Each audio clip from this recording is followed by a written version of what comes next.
performance side, DJS-1000 is totally different level. You can sample, beat match, be a loop artist, compose on the fly. It's just such an incredible way of interacting with the moment, with the possibility of recreating and rewriting music in one shot.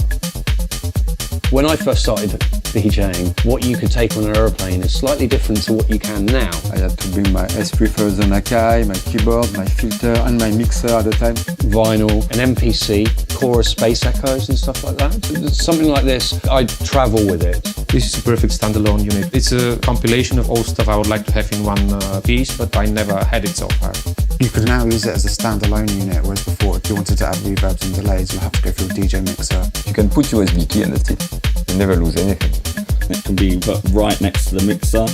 It just makes everything so much quicker and easy to reach. The Ethernet plugs into the network. That's how you get your information across. You could skip to halfway through the track. As soon as you press play, it'll be in sync.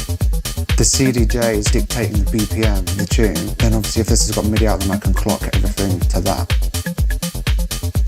We obviously use our SP16 in our live show. So on that unit, we've got all our songs, all our samples, all the stems from all our tracks, all cut up nicely.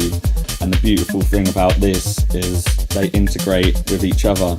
I can take all the stuff from that SP16, put it on a USB stick, it will plug into that. You can basically create your projects at home, on your laptop or on the road using the software. You're on the studio, you write a couple of things, put them on a USB stick, work on the computer while you're flying somewhere, get them on board and you're performing with it. You've got your built-in loop master samples. You don't have to do any EQing to them, they're just ready to go. Or you can load in your own samples. Plug them into the USB port and they'll be there. You just open them like a normal sample or a normal track. It's a lot of fun building up sequences. It's so easy. I could just start off whacking down a kick drum, adding the hi-hats.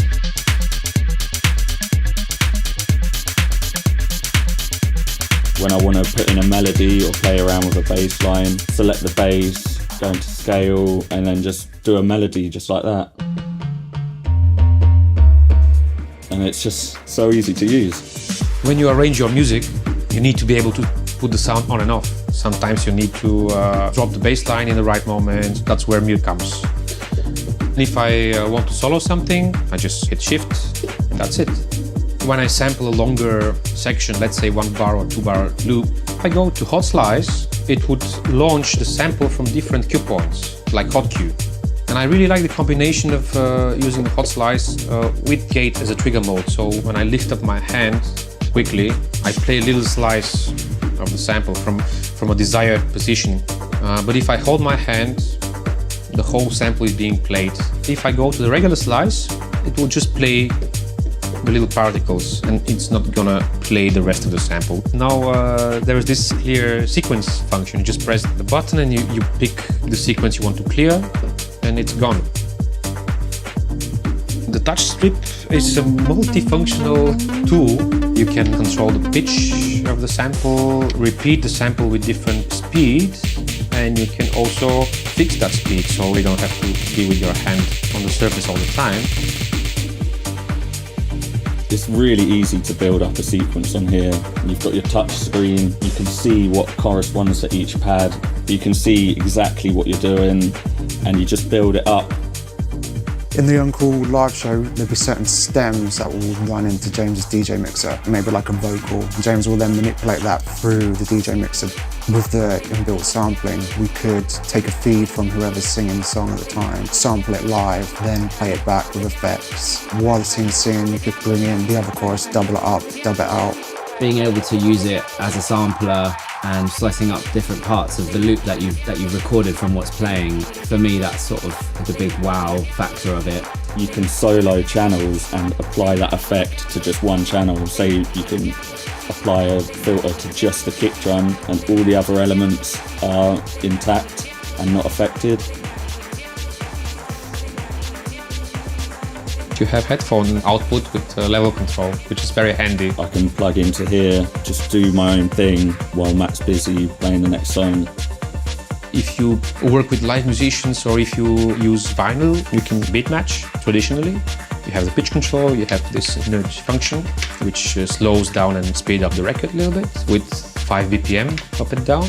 Although I have the sync option, I like to be without it and to have things moving a little bit. On the performance side, DJS-1000 is totally different level. The sound is very good. What you put in, that's what you take out. I think with this, we already hit the right spot. It's a very good bridge for all of us people doing music and playing music. First of all, it fits everywhere. Second of all, it's easy to use.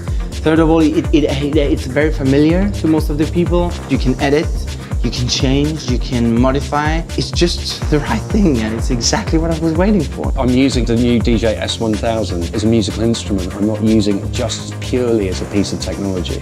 For a head like me, where you want to perform, you can perform. Or if you want to sort of be super tech, you can.